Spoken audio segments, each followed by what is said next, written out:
भारत माता की। आज मेरा ये परम सौभाग्य है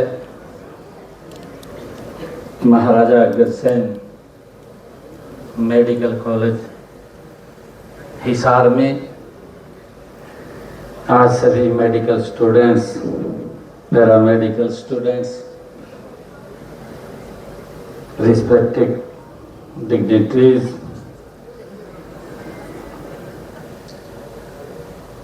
आज आप लोगों के बीच में आने का अवसर मिला है। आप सबको मैं बहुत बहुत बधाई भी देता हूँ, शुभकामनाएं भी देता हूँ। दो बड़े प्रोजेक्ट्स का उद्घाटन हुआ है। एक हमारा स्पोर्ट्स कॉम्प्लेक्स और दूसरा हमारे गर्ल स्टूडेंट्स के लिए हॉस्टल आज उनका उद्घाटन हुआ है, वो समर्पित हुए हैं। मैं इसके लिए आप सबको बहुत बहुत बधाई देता हूँ, शुभकामनाएं देता हूँ।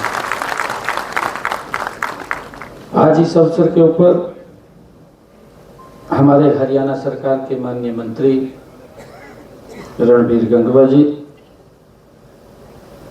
चेयरपर्सन ओपी जिंदल समूह श्रीमती सावित्री जिंदल जी, हमारे बहुत ही वरिष्ठ राष्ट्र को समर्पित लगातार जो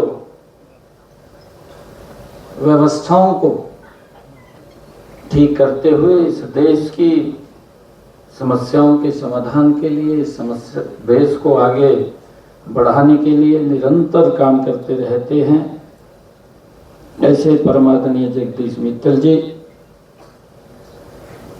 हमारे पूर्व में राज्यसभा के सांसद बहुत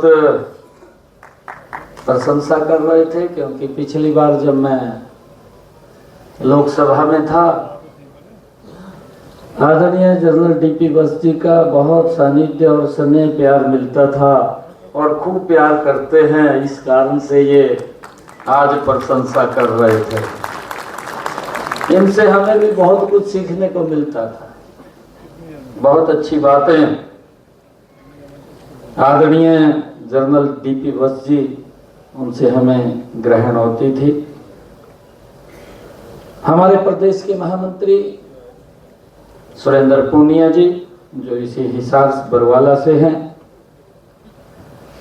हमारे नलवा के बहुत ही लोकप्रिय विधायक रणधीर पनिहार जी, जिला के हमारे अध्यक्ष अशोक सैनी जी, हमारे रोहतक के पूर्व मेयर मनमोहन गोयल जी, हरियाणा सरकार के पूर्व मंत्री अनूप धानक जी, पवन गर्ग जी, ईश्वर सिंह मालीवाल जी, गोपाल शरण गर्ग जी और हमारे अलका छाबड़ा जी, जो डायरेक्टर हैं मेडिकल कॉलेज अग्रोहा, हमारे senior deputy mayor Hisar Anil मानी जी और उपस्थित सभी महानुभाव, आप सबको शुभकामनाओं और बधाई के साथ साथ दोनों हाथ जोड़ करके राम राम भी करते हैं। हमारे बीच में हमारे उपायुक्त महोदय और हमारे पुलिस अधीक्षक महोदय, तो वो भी बीच में बैठे हैं, हमारे पत्रकार एवं छायाकार मित्र और अग्रवाल समाज के बहुत ही प्रतिष्ठित यहाँ पर हमारे गणमान्य व्यक्ति बैठे हैं। आप सबको मैं दिल से आज प्रणाम करता हूं कि आप लोगों की जो इच्छा शक्ति है, उस इच्छा शक्ति से जो ओपी जिंदल साहब जी ने इस अग्रोहा मेडिकल कॉलेज की एक नींव को रखा था, आज धीरे धीरे करके एक वट का वृक्ष बन रहा है। मेरे लिए बड़ी खुशी की बात है कि जब हम मेडिकल कॉलेज की तरफ देखते हैं तो ये मेडिकल कॉलेज अग्रोहा नंबर 1 के ऊपर सर्विस देने में लोगों को आगे निकल करके आया है। ये हमारे लिए भी बड़े गर्व की बात है,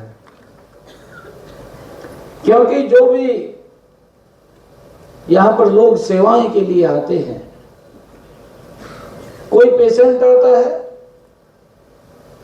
देखिए हमारा डॉक्टर और पेशेंट का एक इस प्रकार का नाता रिश्ता नाखून और हमारे उंगली का होता है। बड़ा विश्वास पेशेंट डॉक्टर के ऊपर करता है, उसको भगवान के रूप में देखता है डॉक्टर को, और डॉक्टर जब उससे बात करता है तो उसकी कई बीमारियां बात करने से ही दूर हो जाती हैं, जब उसको लगने लगता है।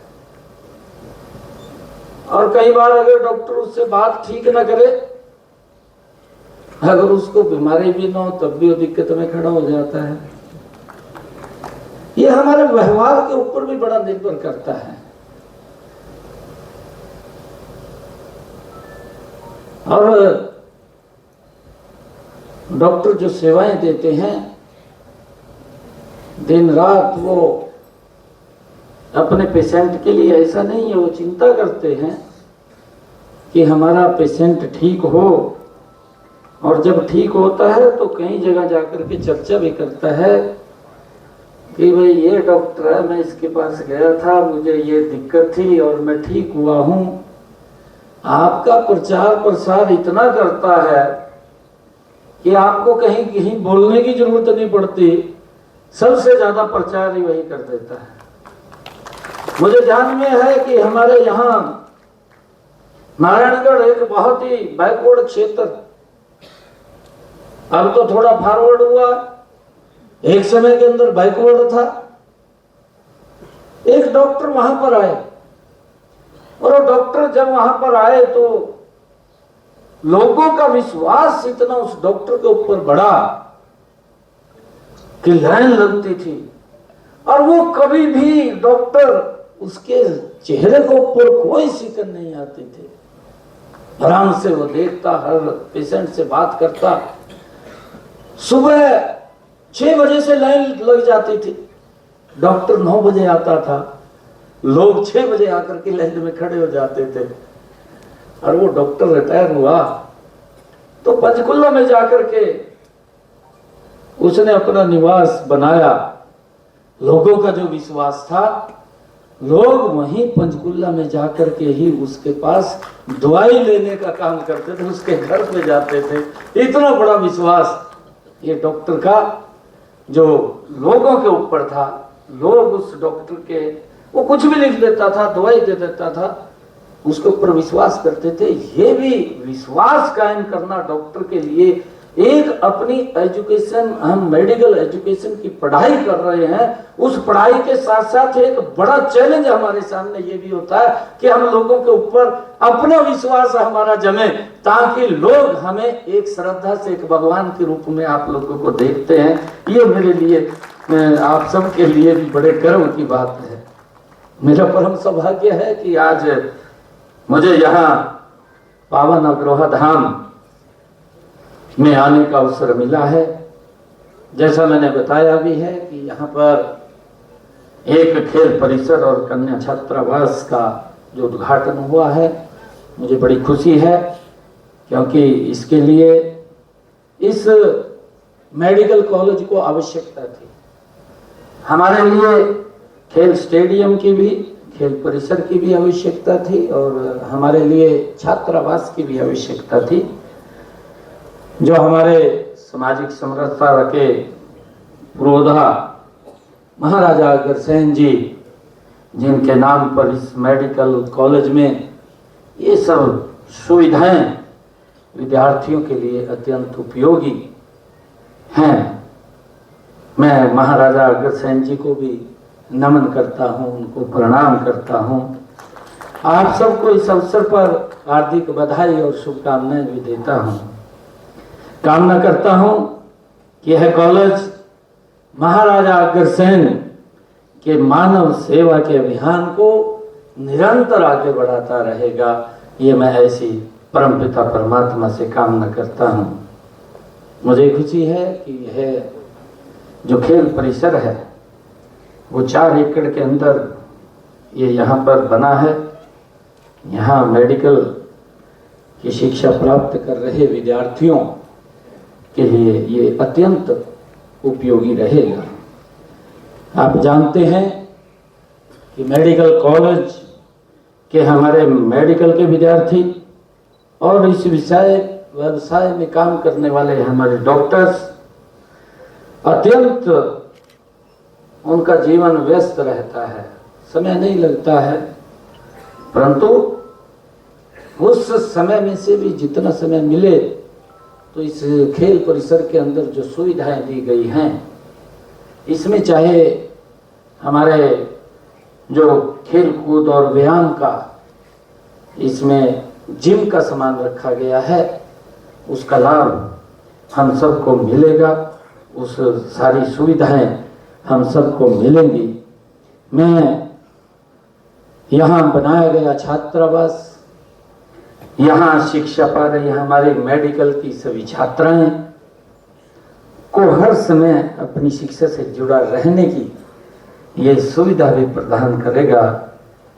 मुझे खुशी है कि इस मेडिकल कॉलेज में यहाँ पर जो 54 कमरे 5 करोड़ 50 लाख रुपए की लागत से बनाए गए हैं।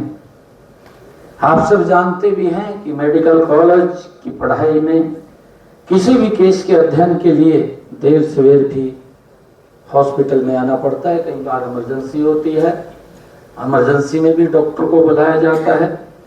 इसके लिए भी हमने, क्योंकि जो हमारे सरकारी हॉस्पिटल्स हैं, एक दिन में बैठा था, डॉक्टरों को इस बात की लेकर के बड़ी चिंता उसके अंदर हुई कि डॉक्टर घर पे चला जाता है, कोई पेशेंट इमरजेंसी में आ जाता है, उसको घर से बुलाना पड़ता है।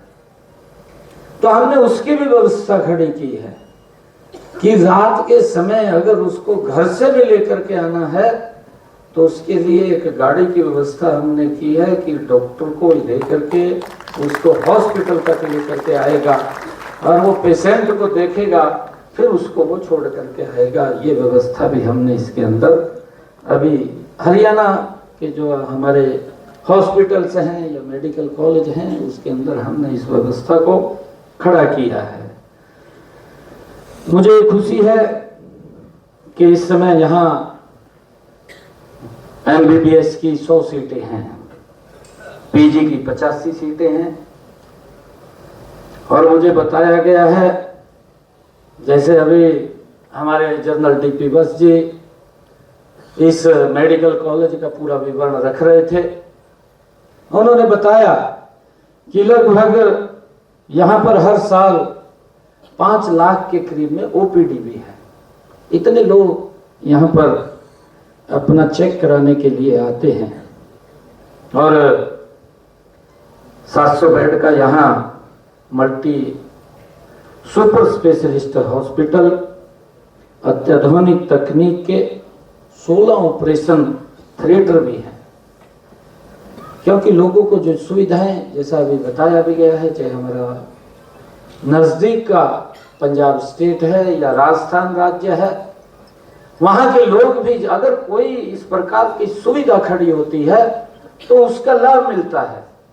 यहाँ पर अग्रोहा में महाराजा अग्रसेन जी की जो ये पवित्र भूमि रही है और इसके ऊपर एक भव्य मेडिकल कॉलेज यहाँ पर खड़ा हुआ है और इसके साथ साथ ही हम देखते हैं महाराजा अग्रसेन जी महाराज के नाम से एयरपोर्ट बन करके तैयार हो गया है। जल्दी ही यहाँ पर उसका भी उद्घाटन हो जाएगा और जब उसका उद्घाटन होगा, जिस प्रकार से इस मेडिकल कॉलेज का लाभ हमारे पंजाब राजस्थान के लोगों को मिल रहा है, ये क्षेत्र ये विकास की नई दूरी को, नई ऊंचाइयों को छूने का काम करेगा। और यहाँ पर इस महाराजा अग्रसेन एयरपोर्ट के ऊपर भी जब ये शुरू होने वाला अंतिम चरण में काम चल रहा है, माननीय प्रधानमंत्री जी का जो ही हमें समय मिलेगा तो हमारा ये आग्रह है कि माननीय प्रधानमंत्री जी आकर के इस महाराजा अग्रसेन हवाई अड्डे के यहाँ इसका उद्घाटन करेंगे, यहाँ से उड़ाने जाएंगी और इसका लाभ इसी पूरे क्षेत्र को मिलेगा। चाहे राजस्थान है, चाहे पंजाब है, हरियाणा है, इन सबको इसका बड़ा लाभ मिलने वाला है। और जब दूर दूर से लोग आते हैं तो यहाँ पर बाहर से कहीं से भी आते हैं तो बिजनेस अवश्य बढ़ता है। और उसके निमित्त हमने ये भी एक बड़ी प्लानिंग यहाँ पर बनाई है कि यहाँ पर एक बड़ा इंडस्ट्रियल जोन कॉरिडोर वो बने, ताकि यहाँ पर रोजगार के भी साधन खड़े हों। और रोजगार के साधन खड़े होते हैं तो लोगों का आवागमन जब यहाँ पर होगा तो इस क्षेत्र के लोगों को ही बड़ा लाभ उसका मिलेगा।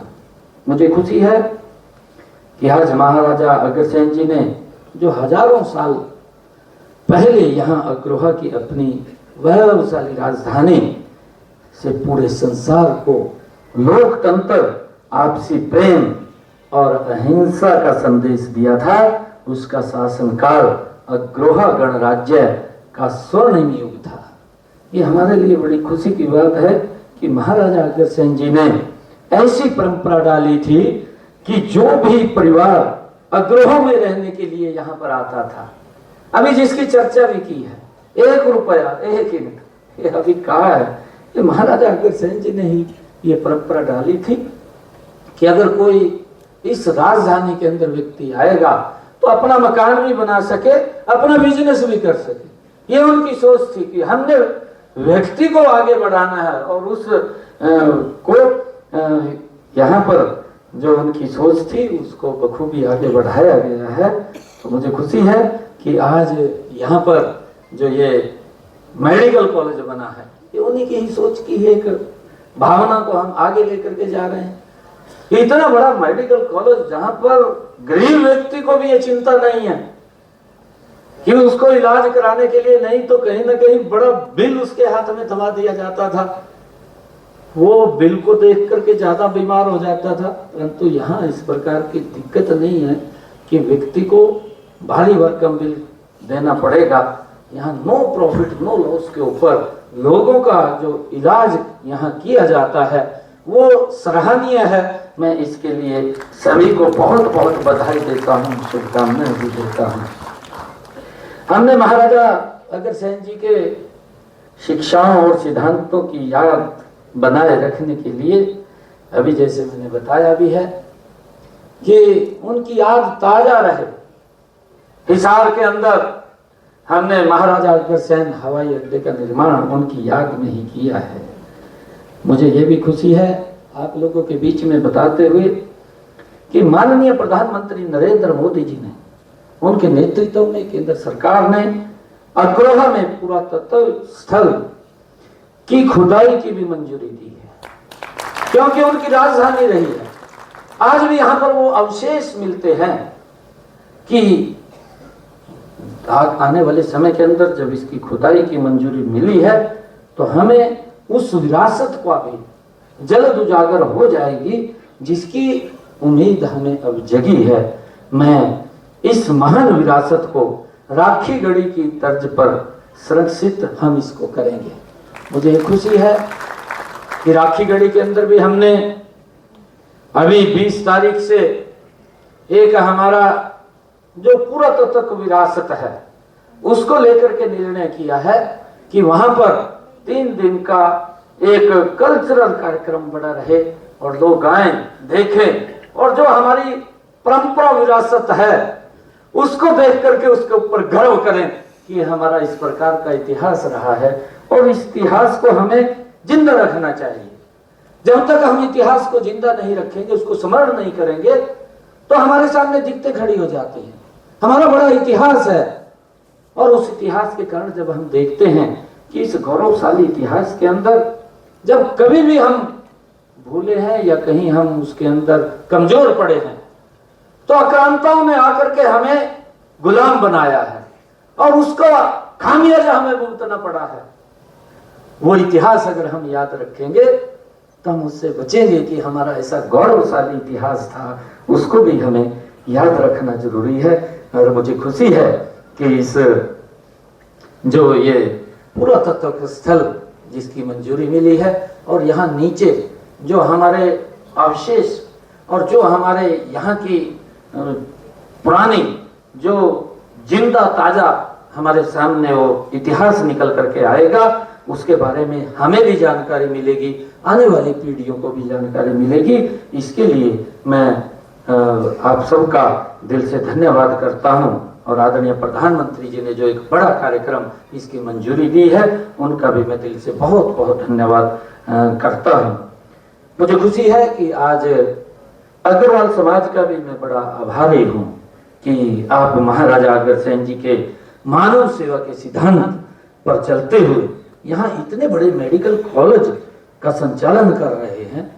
यहाँ आने वाले हर मरीज का मुफ्त इलाज करते हैं और इस प्रकार यह मेडिकल कॉलेज हर व्यक्ति और स्वास्थ्य सेवाएं उपलब्ध कराने के हमारे लक्ष्य को पूरा करने में ये महत्वपूर्ण योगदान दे रहा है। इसके लिए मुझे बड़ी खुशी है। मैं आप सब अग्रवाल समाज का भी दिल से बहुत बहुत धन्यवाद और स्वागत भी करता हूँ।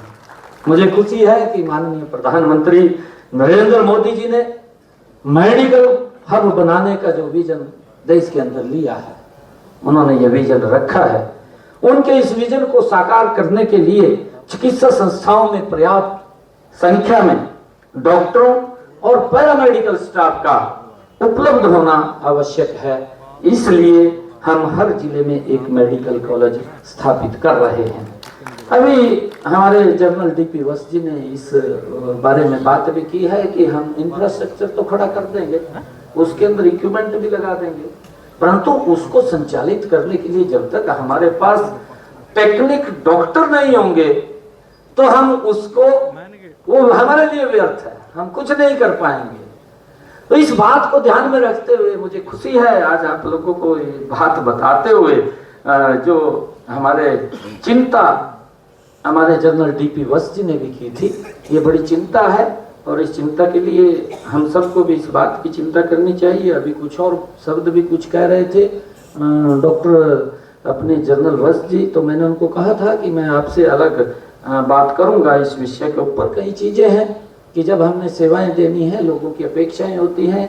एक तरफ दबाव सरकार के ऊपर होता है कि यहाँ हॉस्पिटल खुले, हम हॉस्पिटल भी खोल देते हैं, वहां पर संसाधन भी खड़े कर देते हैं, परंतु उन संसाधनों को चलाने के लिए जो डॉक्टर्स की आवश्यकता पड़ती है उसकी हमारे पास कमी रहती थी। मैं आज आप लोगों के बीच में इस बारे में भी चर्चा करना चाहता हूं कि जब हम देखते थे 2014 में हमारे हरियाणा प्रदेश के अंदर मात्र 700 डॉक्टर हर वर्ष बन करके निकलते थे, और क्या स्थिति थी डॉक्टर्स बनने के लिए।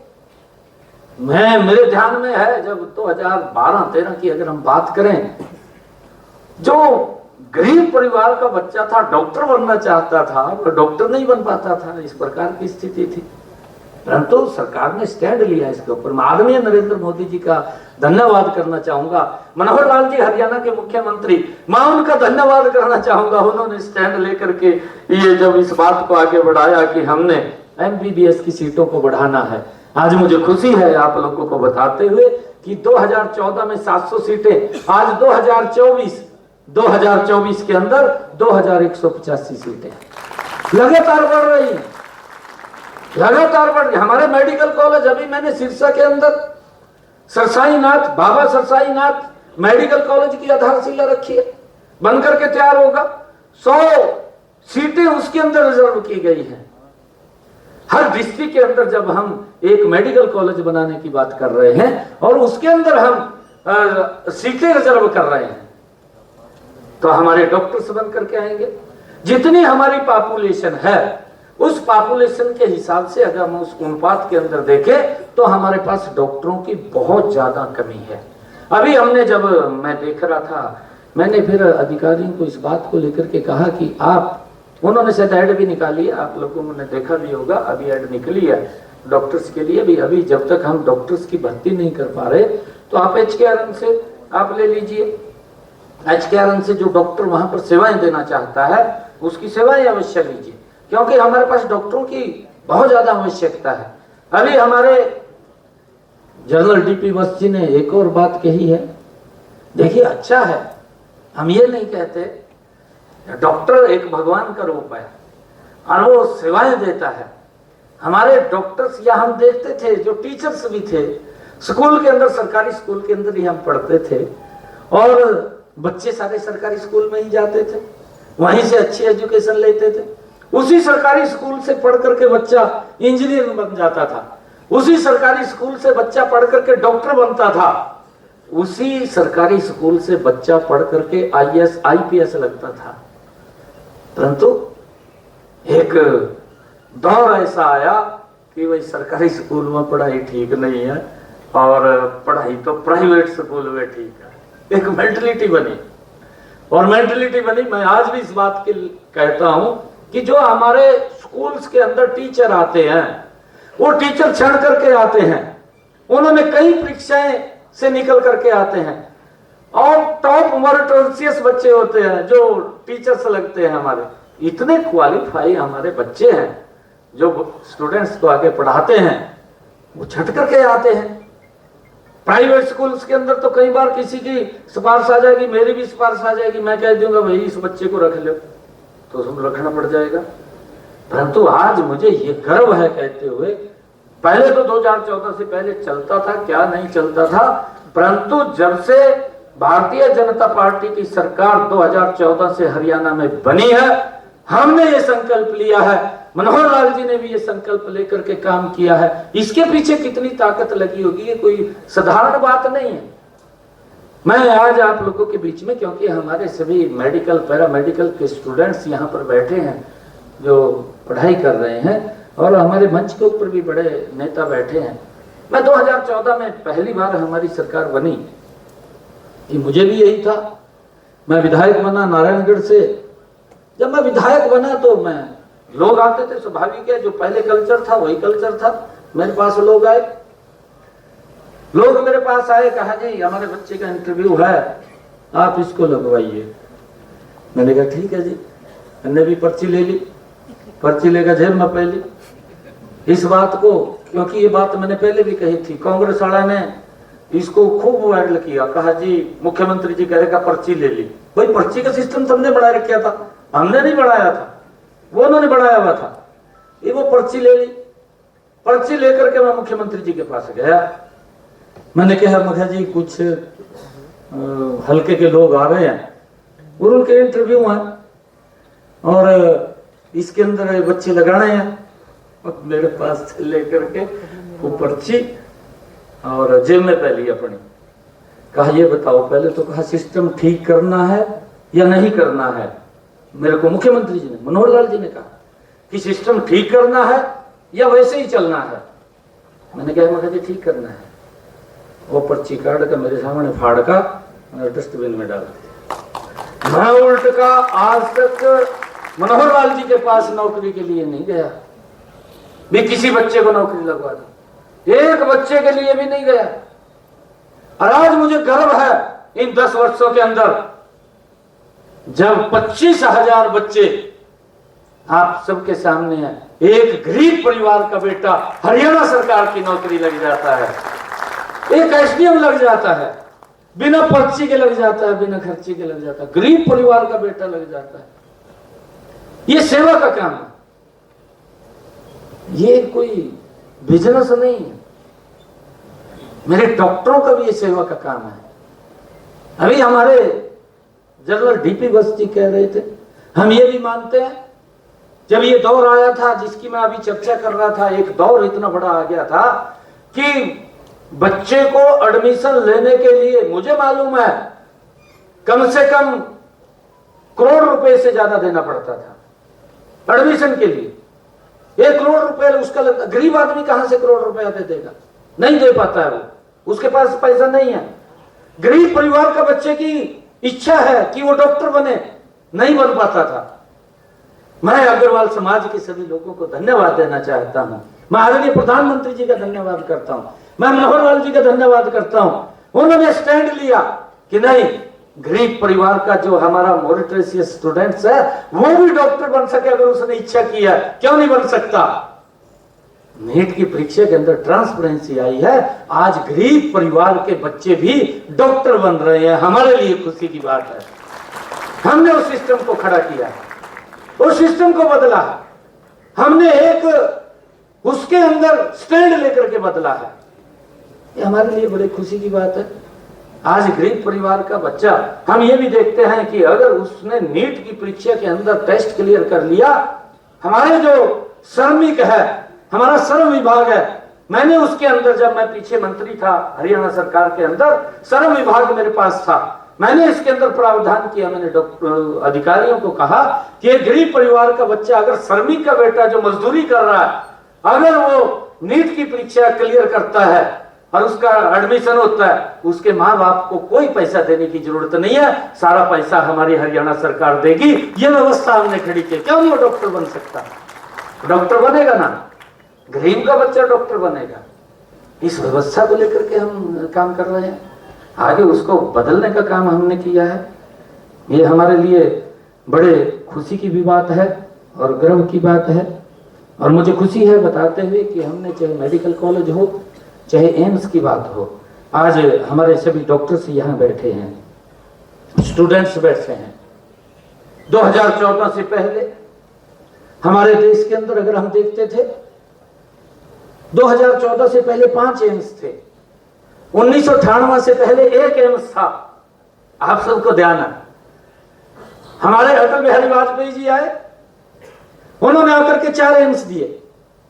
नरेंद्र मोदी जी ने आकर के इन 10 वर्षों में देश के अंदर हमारे 24 एम्स फंक्शनल हैं, और आने वाले समय के अंदर ये संख्या जो गति से बन रहे हैं, ये 32 के ऊपर चली जाएगी। लगातार ऐसे लोगों को जो स्वस्थ सुविधाएं हैं, गति से देने का काम ये नरेंद्र मोदी की सरकार ने किया है। एक मिशन मोड के अंदर काम किया है।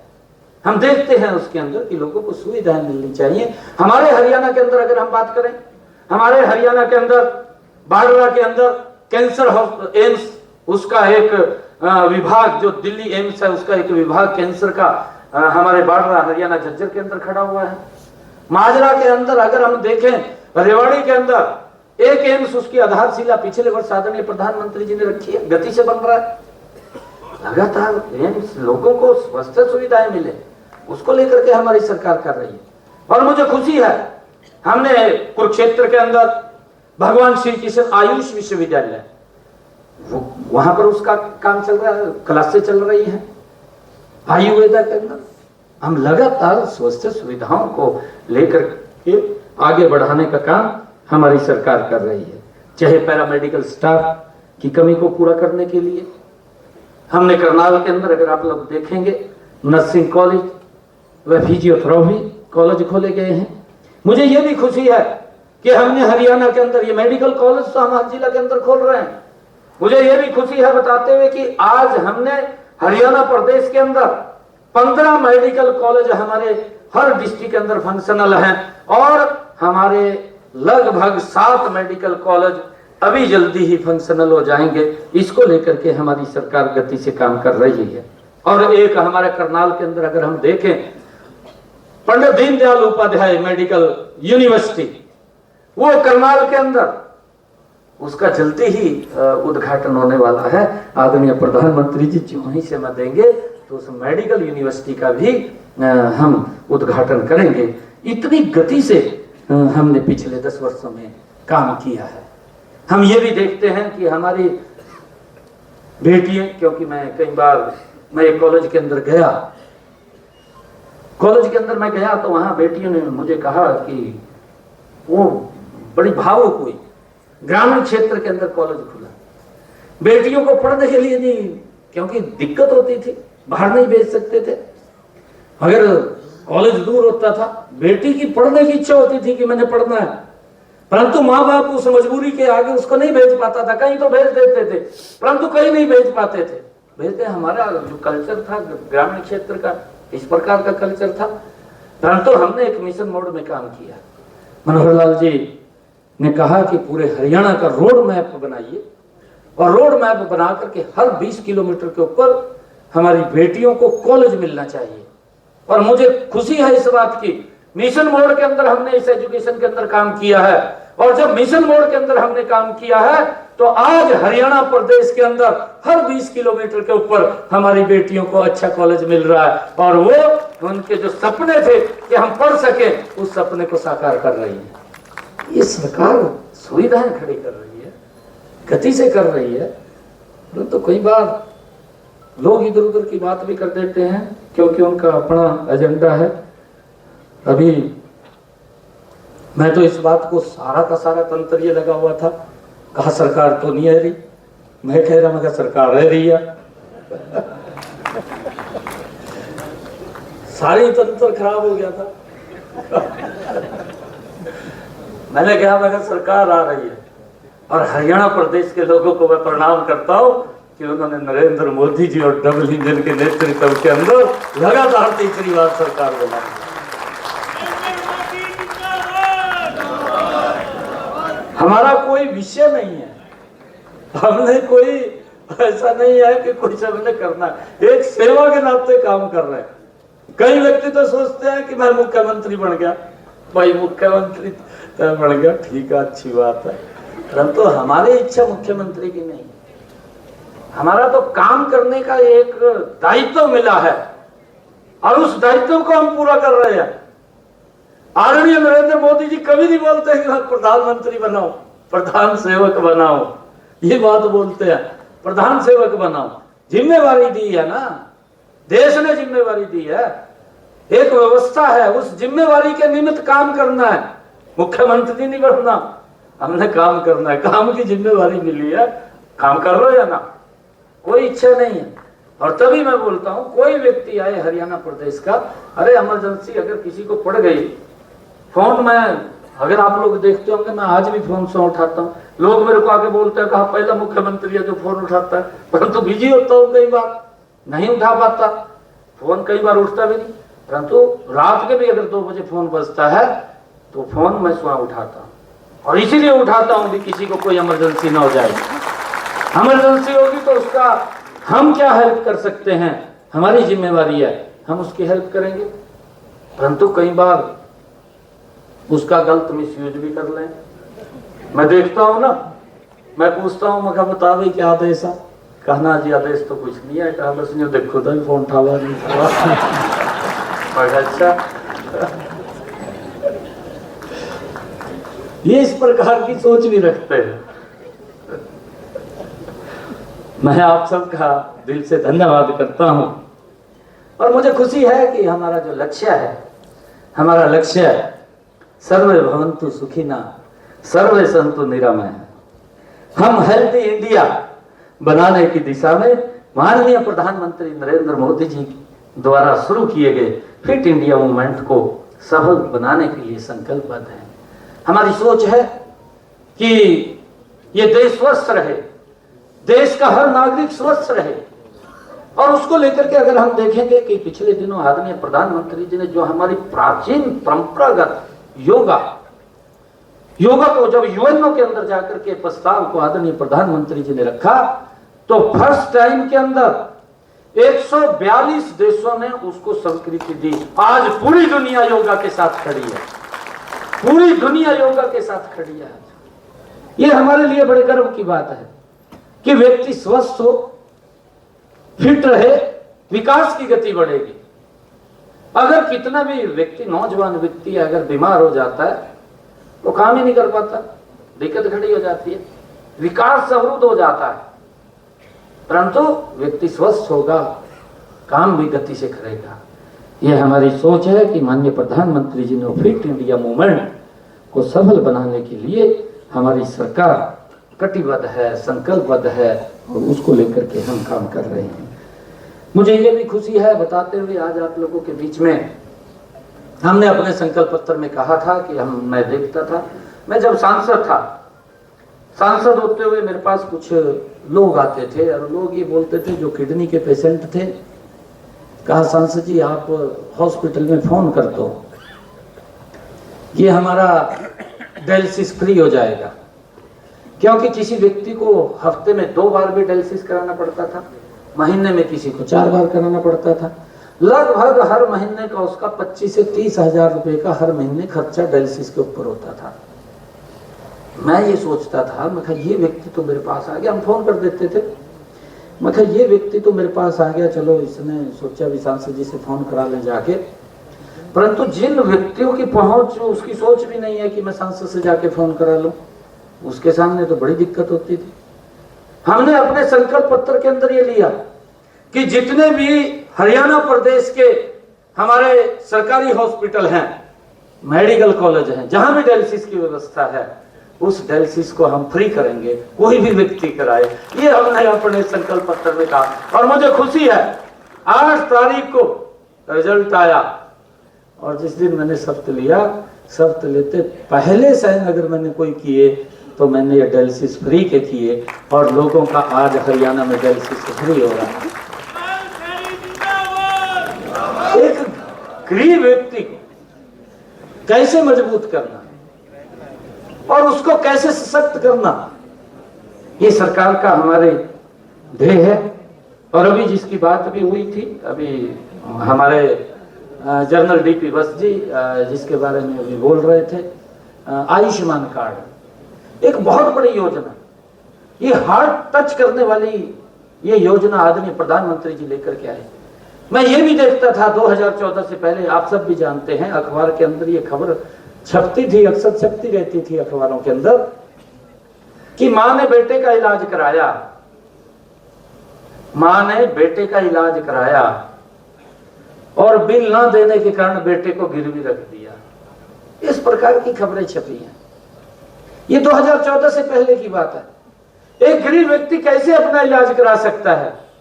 पैसे के अभाव में इलाज नहीं करा पाता था, परिवार के साथ नहीं रह पाता था, परंतु इस के ऊपर अगर विचार किसी ने किया, इस भारत मां के लाल नरेंद्र मोदी ने किया कि उसको चिंता नहीं है इलाज कराने की, 5 लाख रुपए का अधिकार दिया है।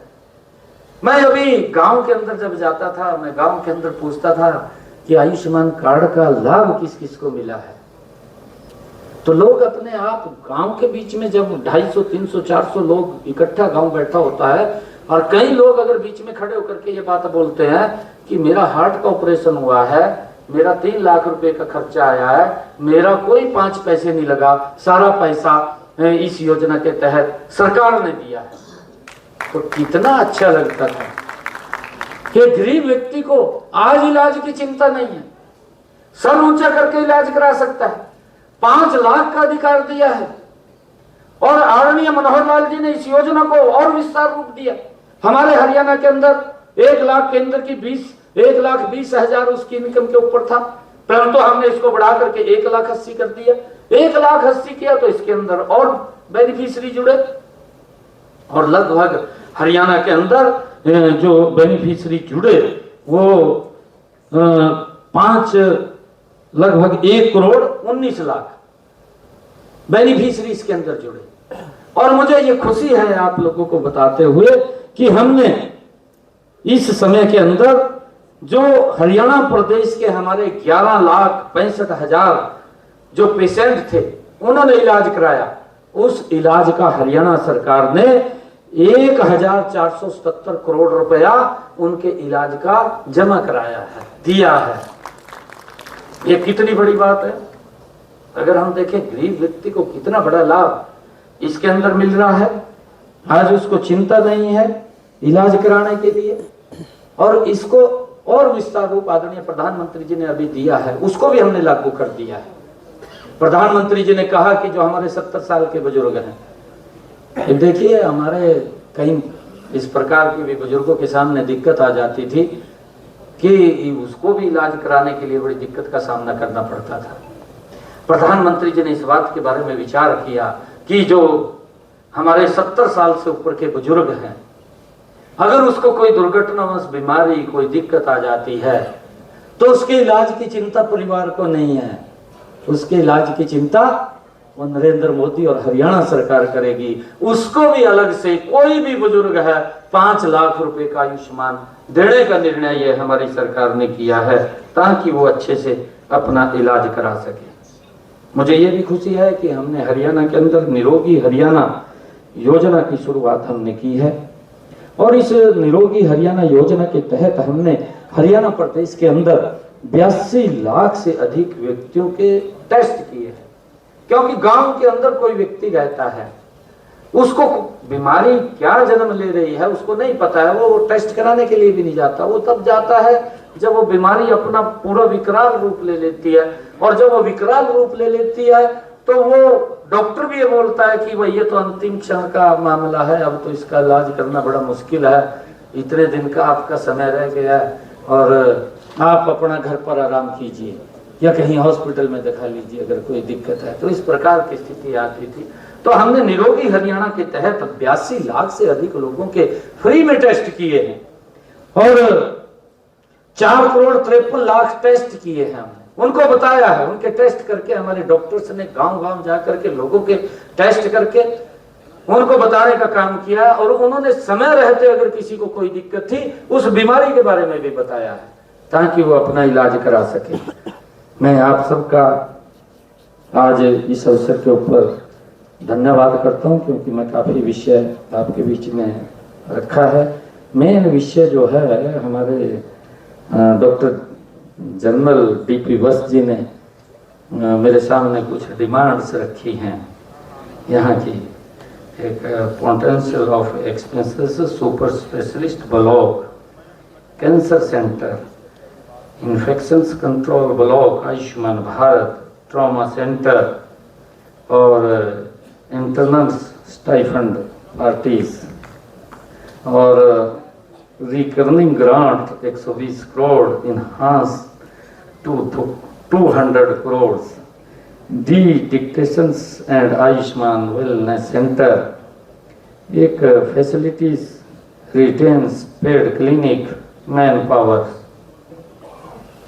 मैं बताना चाहूँगा कि आपने जो ये मांग पत्र रखा है, जो इसमें जो भी आपने मांगे रखी हैं, मैं अपने जनरल डीपी वस्त जी को ये बात कहना चाहूँगा कि आप अपनी पूरी फॉर्मेलिटीज पूरी कराइए।